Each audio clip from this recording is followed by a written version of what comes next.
Depuis 3 jours, une délégation de la Banque mondiale s'est installée à Djibouti pour des discussions intenses à la suite du classement de l'indice de performance des ports à conteneurs. Cet indice, élaboré annuellement par la Banque mondiale et S&P Global Market Intelligence, vise à mesurer le temps passé par les navires dans les ports. Or, les évaluations récentes n'ont pas fait l'unanimité, suscitant un débat nourri entre les autorités djiboutiennes et les experts internationaux.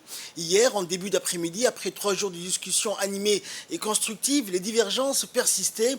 Le président des autorités portuaires, Aboubakar Omar Hadi, entouré de ses proches collaborateurs, a apporté des éclaircissements essentiels face aux experts de la Banque mondiale. Le cœur du désaccord réside dans l'inclusion des facteurs externes indépendants du port dans le calcul de l'indice, notamment la situation sécuritaire dans la mer Rouge et les procédures additionnelles de vérification, d'inspection et d'autorisation requises par les cargaisons à destination du Yémen ont complexifié la situation.